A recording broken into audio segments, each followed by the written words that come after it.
desafio de formar leitores hábeis, interessados, verdadeiramente apaixonados pelo mundo das letras começa muito cedo. Especialistas apontam que quanto mais cedo, melhor. No entanto, as experiências literárias nos primeiros anos de vida da criança dependem dos adultos, aqueles que sabem ler, que a rodeiam, professores, pais e familiares.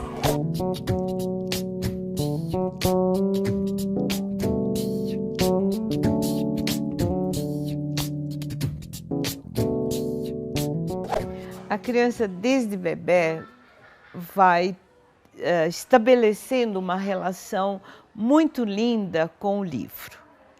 Inicialmente, ele é um objeto afetivo e ela anda com o livro da mesma forma que anda com a fraldinha ou com o cobertorzinho para todos os lados. Ela leva debaixo do braço, ela leva apertado e vai estabelecendo essa relação afetiva com o livro. À medida que cresce, infelizmente, ela vai perdendo essa relação afetiva com o objeto livro. Se a escola ou se em casa os pais não favorecem esse contato. Então, é muito importante que nós levemos as crianças a bibliotecas, a livrarias, a espaços onde aconteçam atividades de leitura.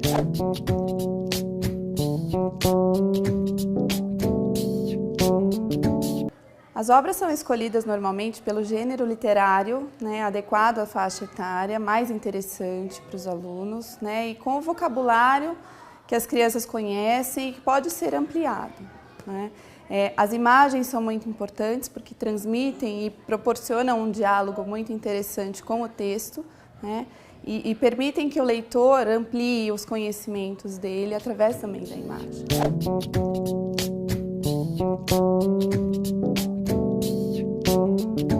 É muito importante a criança ouvir ler ou ouvir contar histórias.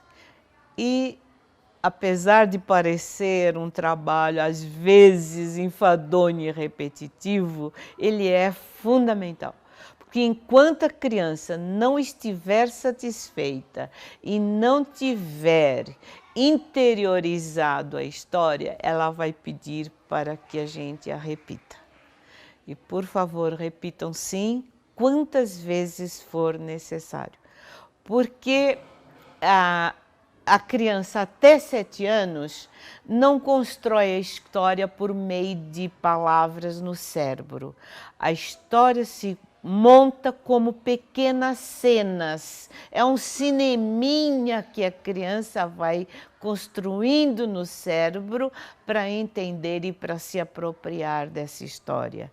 Então, é necessária essa leitura repetida de 1, 2, 10, 100 vezes até que ela se dê por satisfeita. Dar oportunidade para os alunos circularem em espaços culturalmente ricos de livros e obras que proporcionem leitura, seja de imagem ou seja da palavra escrita, é muito importante. Circular em bibliotecas, em lojas de livros, livrarias, enfim.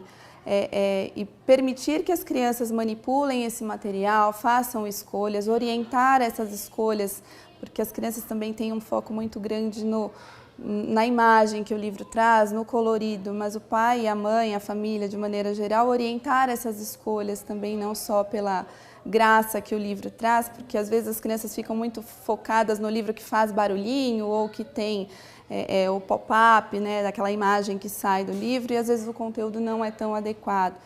Mas fazer orientações de histórias que tenham relação com a vida deles, e o circular nesses espaços é muito importante, sempre com a presença desse adulto participativo, integrado, que se interesse, que traga outras informações. Olha, vimos isso em outro passeio, em outro lugar, que tal esse livro? Ofertar, oferecer. Da mesma forma que na escola, criar na sala de aula um ambiente alfabetizador é profundamente estimulante, criar esse mesmo ambiente em casa é fundamental.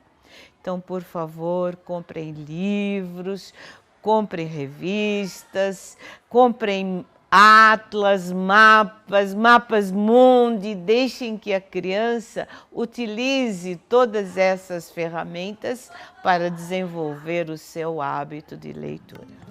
A criança que lê desenvolve a criatividade e a imaginação. Adquire cultura, conhecimento, valores. Ajuda a fixar a grafia correta das palavras e se comunica melhor de forma geral. Esses são apenas uns dos benefícios que a leitura proporciona e nós, adultos, temos um papel fundamental neste processo.